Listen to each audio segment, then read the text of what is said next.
yang hidup. Kita adalah bangunan yang dibangun di atas dasar Kristus. Jadi Kristus ini yang dasar. Kita semua ini yang batu-batu yang disusun sampai pelafon-pelafon. Mungkin ada yang dari set, ada yang dari pelafon, ada yang dari batafus. Itu umat.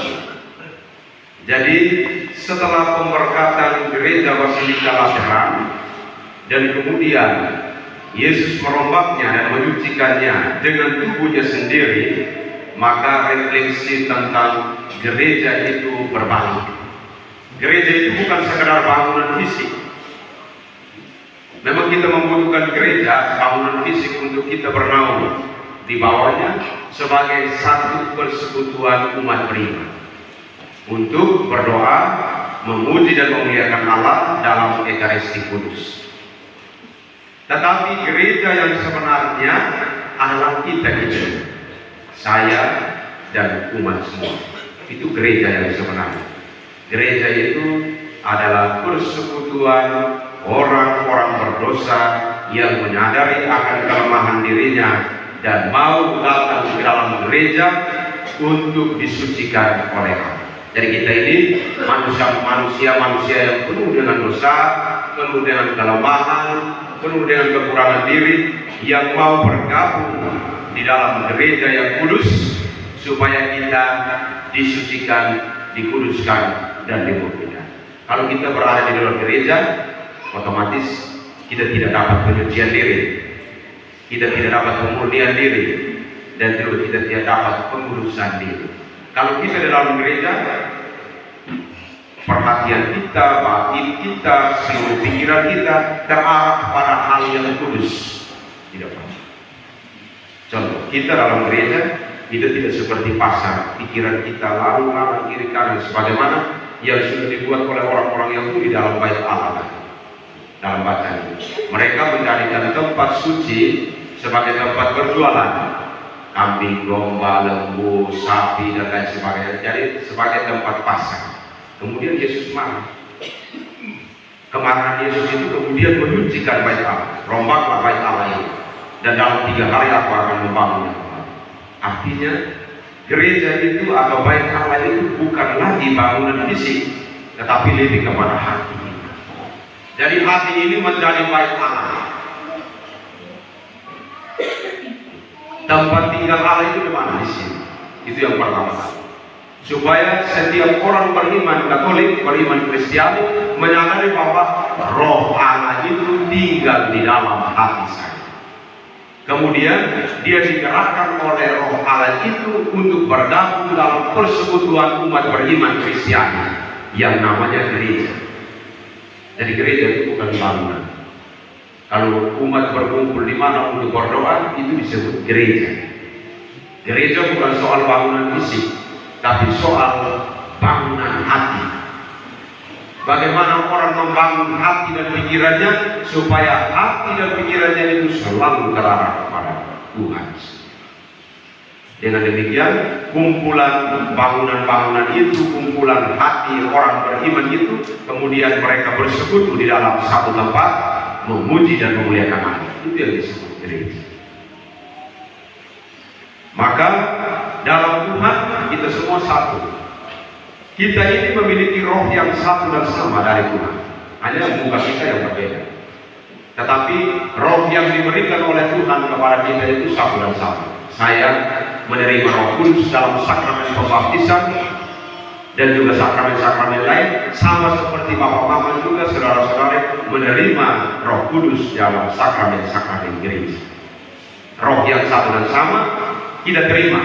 Kemudian kita menghidupkan roh itu di dalam gereja melalui sakramen-sakramen, dengan merayakan Ekaristi, dengan merayakan sakramen-sakramen lain, dengan menerima sakramen dan lain sebagainya. Disitulah kita memelihara iman kita. Kita menjaga iman kita. Kita menjaga roh Allah yang ada di dalam hati kita sebagai baik. Dari hati kita itu isi tempat tinggal Allah. Maka biasa dalam gereja Katolik itu simbol tempat tinggal Allah itu ada di dalam tabernakel. Jadi tabernakel itu bait Allah. Maka setiap orang Katolik yang masuk di dalam gereja Katolik yang sudah ada tabernakelnya, di situ harus ada sikap penyembahan. Di situ harus ada sikap hormat. Di sini belum ada, tapi sudah ada benda-benda kudus, serana-serana rohani, ada salib, ada patung-patung.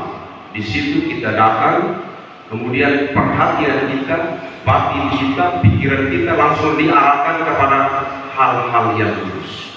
Kalau di sini tidak diletakkan sarana-sarana rohani, orang masuk gereja, ini konser apa sebenarnya?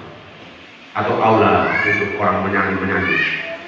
Jadi tidak ada hal yang situasi yang mengarahkan orang untuk kepada hal yang kudus.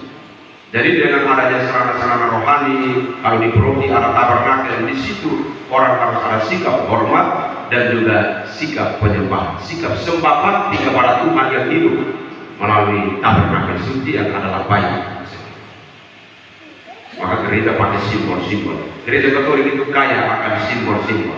Dia pakai lilin sebagai terang Kristus, salib sebagai tanda kemenangan, patung-patung itu sebagai gambaran orang-orang kudus yang menghantar kita itu kepada kemuliaan.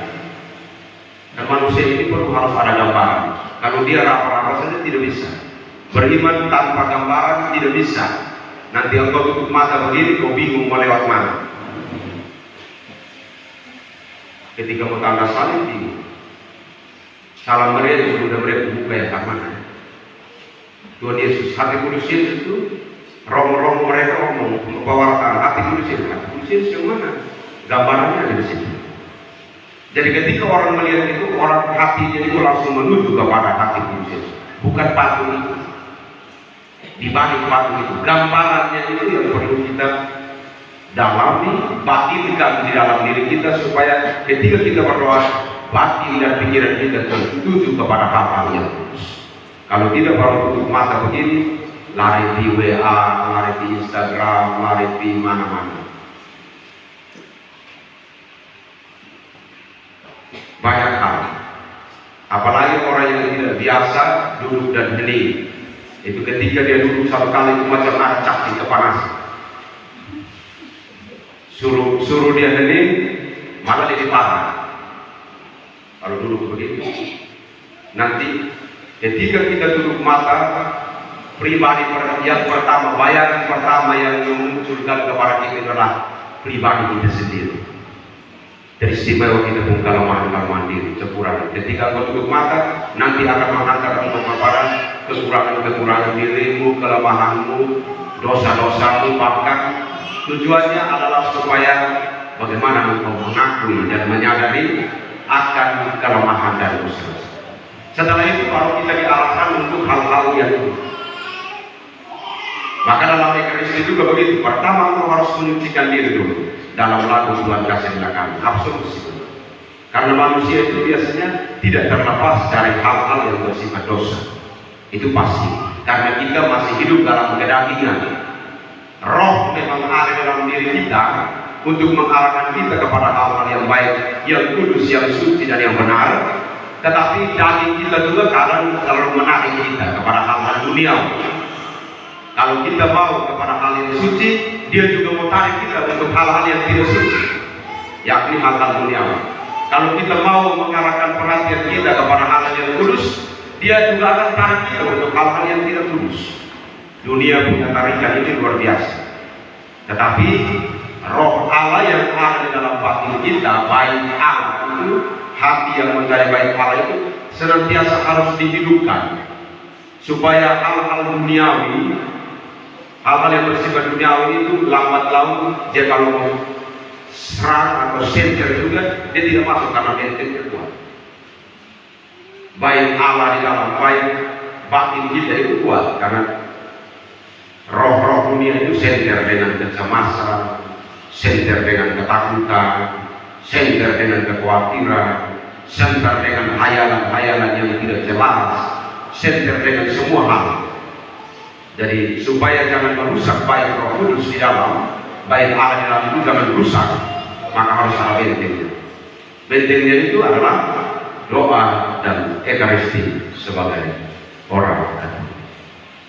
Disitulah kita menjadi bangunan-bangunan yang hidup atau batu-batu yang hidup, untuk keluar bersaksi mewartakan tentang Kristus yang menjadi dasar bagi gereja ini. Dasar kita berdiri di atas Kristus.